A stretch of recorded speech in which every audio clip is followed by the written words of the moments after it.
کچھ حدیثیں ترقیق قلبی کے لیے، صحیح مسلم کی حدیث ابو ہریرہ کی روایت سے رضی اللہ عنہ، یقود العبد مالی مالی وانما لہ من مالہ ثلاثہ، ابن آدم میرا مال، ہائے میرا مال، میرا مال، میرا مال، یہ کرتا رہتا ہے، بس مال کی حرص اور مال کی طلب، مال مال کرتا رہتا ہے۔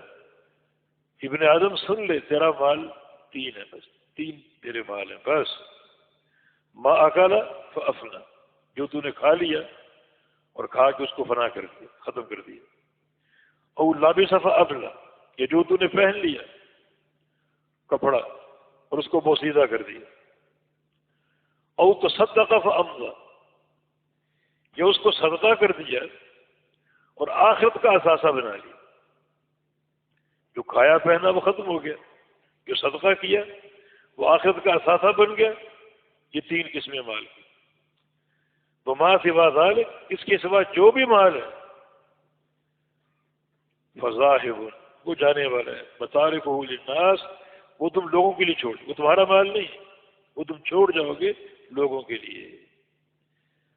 تو ابن آدم کے مال کی، جو مال مال کرتا ہے، سارے مال کی تین قسمیں، یا کھایا پیا وہ ختم ہو چکا، یا پہن لیا وہ بوسیدہ ہو جائے گا، صدقہ کر دیا وہ محفوظ ہے آخرت کے لیے، باقی جو مال ہے وہ رسا کے لیے، وہ تمہارا تھوڑی، وہ تم بچا رہے ہو اپنے ورثاء کے لیے، وہ تمہارا مال نہیں۔ اسی نبی علیہ السلام کی حدیث ہے کہ ایکم مال وارثی احب الیہ من مالہ، کہ تم میں سے کون ہے جو اپنے وارث کے مال سے زیادہ محبت کرے اپنے مال سے، اپنے مال کی بجائے وارث کے مال سے محبت کرے؟ ایسا کوئی ہو سکتا ہے؟ فرمایا نہیں۔ فرمایا کہ پھر تمہارا مال کون سا ہے جو تم آگے بڑھا دو، اور تمہارے وارث کا مال کون سا ہے جو تم پیچھے چھوڑ جاؤ، مرنے کے بعد وہ رسا میں تقسیم ہوگا۔ تو وہ تارکہ للناس، وہ تمہارا مال نہیں، وہ تم چھوڑ جاؤ گے لوگوں کے لیے۔ اس لیے مال کی حرص جو ہے وہ انتہائی معیوب ہے۔ اور پھر بخاری مسلم کی ایک اور حدیث، یتبع المیت ثلاثہ، جب میت قبرستان جا رہی ہے تین چیزیں ساتھ ساتھ، اہلہ و مال، اہلہ و مالہ و عملہ، ایک اس کا اہل رشتہ دار، دوسرا اس کا مال، اور تیسرا اس کا عمل۔ یرجع اثنان، دو چیزیں لوٹ آتی ہیں، اہل بھی اور مال بھی، یبقى واحد، اور قبر میں ایک چیز اترتی ہے اور وہ اس کا عمل۔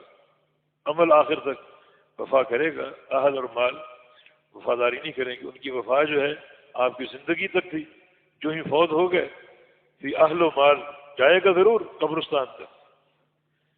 اہل کے جانے کا معنی تو واضح ہے، بھائی بھائی کے جنازے میں، بیٹا باپ کے، یا باپ بیٹے کے جنازے میں، لیکن مال کا ساتھ جانا، اس کے دو معنی ہو سکتے ہیں۔ ایک تو ایک عرب کا دستور تھا، وہ بڑا رئیس کبیر فوت ہوتا تو جو اس کے اونٹ اور جانور، اس کی گائے بھینسیں بکریاں، لا سارا لا لشکر، وہ جنازے کے ساتھ چلتا تاکہ دنیا پہچان جائے کہ یہ کوئی معمولی بندہ نہیں تھا بلکہ بڑا مالدار تھا اور سرمایہ دار تھا۔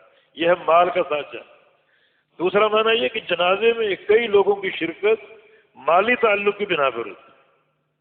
اگر آپ کا بھائی ہے، آپ کا بیٹا ہے، تو کئی لوگ ایسے بھی شریک ہیں جن کا تعلق آپ سے مالی تھا، کوئی کاروباری پارٹنر ہے کہ اس سے آپ کا کوئی لین دین تھا، خرید و فروخت کے معاملات تھے، وہ آپ کے جنازے میں شریک ہوتے ہیں اسی مالی تعلق کی بنا پر۔